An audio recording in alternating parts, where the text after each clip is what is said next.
Ladakh isn't for everyone. Out here, the air is thin, the roads are ruthless, and the weather unforgiving. But if you seek an experience that pushes your limits, this is it. We're covering 1,500 kilometers across some of the highest, most remote landscapes on Earth.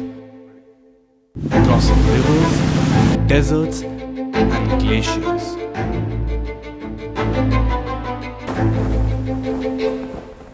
This is the Great Lakes of Ladakh.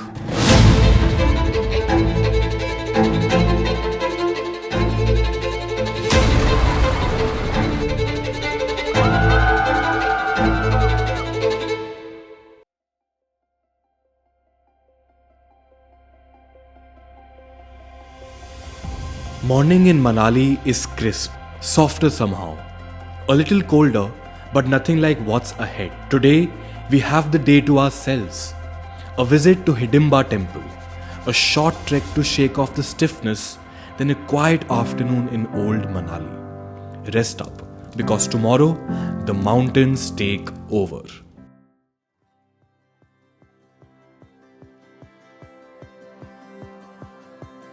Leaving Manali, you realize it's a battle between you, the machine, and the mountain. And just like that, we're inside Atal tunnel. 9 kilometers of engineering brilliance slicing through the rock.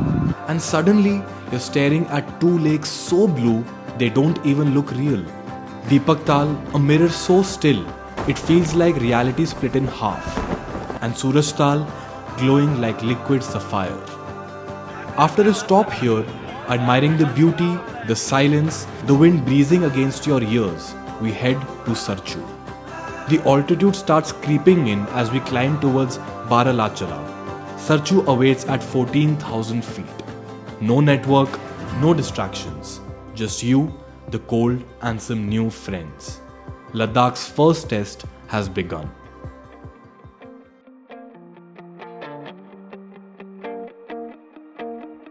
We leave Sarchu behind, and eventually we take on the Gata loops.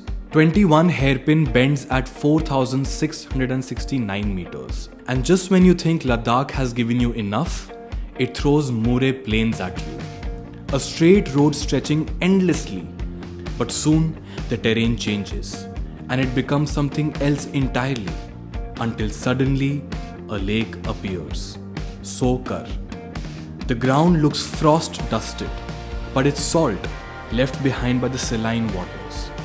After the calm and a bit more gratitude, we move ahead. We move towards the Puga valley, a valley of hot springs bubbling in the cold mountain air. The earth here is alive. Yes, the roads are long, but how could one stop? Not before we witness the last gem of the day, Tso Moriri. At this point, it's just better to submit yourself to Ladakh. Your imagination, your inhibitions, nothing work in this place. You're here to submit to the beauty of lakes and the might of the mountains. Days like this, they don't happen often.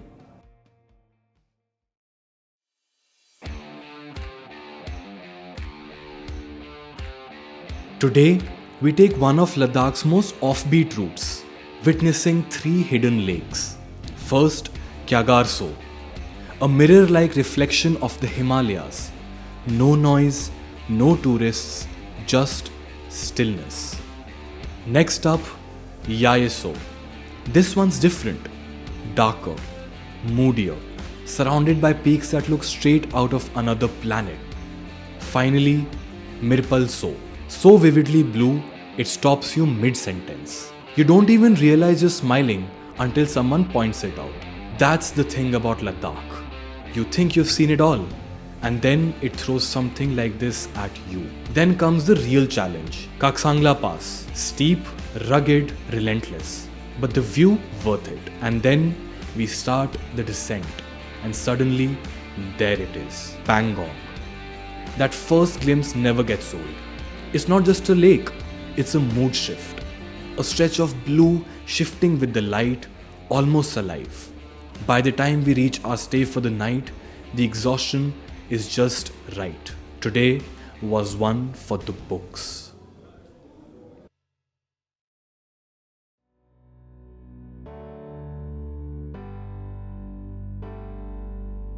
The morning is still. The kind of silence you don't want to leave. Pangong is so still, so impossibly blue, almost feels like it shouldn't exist. But there's no time to waste, because today we're chasing another impossibility. The Shyok route. A road that isn't really a road. It twists, dips, vanishes under landslides, then reappears like it was never broken. And just when we think we've settled into the rhythm, we arrive here, the Diskit Monastery. A massive Maitreya Buddha gazes into the mountains, half smiling, half knowing, like he's seen 1,000 travelers come through the roads. After spending some time at the monastery, we move. But nothing prepares us for what comes next. The road drops, the mountains pull back, and suddenly there's desert. It makes no sense. We stood in ice in the morning. Now, golden dunes roll under the weight of the wind. Because today, Ladakh did the impossible.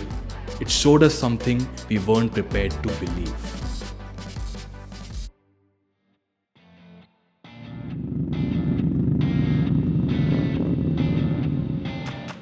This morning, we climbed to Khardungla, one of the highest motorable passes on earth. The road is rough.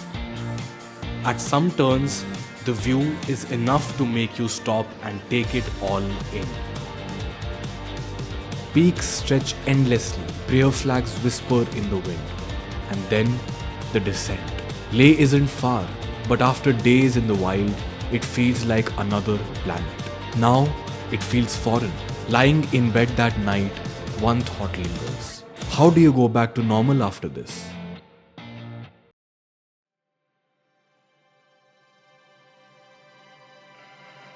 We leave Leh just as the sun rises. The first stop, Hall of Fame. It's not just a museum, it's names, faces, letters, sacrifices that linger in the air. But Ladakh never lets you linger in one emotion for too long. Before the weight can settle, we are back on the road. And then we see it, the Zanskar and Indus confluence. Two rivers, two entirely different colors, merging into one. It's like watching two storms meet, neither one willing to submit. The next stop is the Magnetic Hill, where you watch a car roll uphill and wonder if it's an illusion, a glitch in the earth. And then the road stretches ahead again. Then comes Lamayuru, the moonland of Ladakh. Rock formations so strange, they feel frozen mid-motion.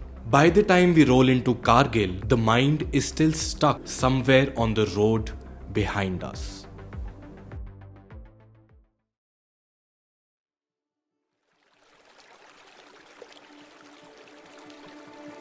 As we leave Kargil, there's a certain stillness in the air. The landscape is changing. We arrive in Dras, a small village where living conditions are a bit dramatic. Hailed as one of the coldest inhabited places on earth, but there's no time to linger because ahead of us, Zoji La. There are roads, and then there are roads that remind you how insanely small you are. Zoji La is that road. And what's waiting on the other side? Sonmarg. Just days ago, we were standing in a frozen desert. Now, we are in a scene straight out of a fairy tale. By evening, we roll into Srinagar. We check into our hotel and sink into actual beds. It feels strange, too soft, too still. After nights of battling the elements, it almost feels unnatural.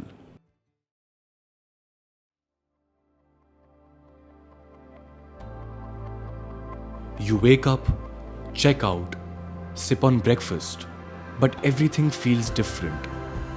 The mountains shrink below you, and that's when it hits you. You're leaving, but you're not the same, because Ladakh doesn't stay in pictures, it stays in you.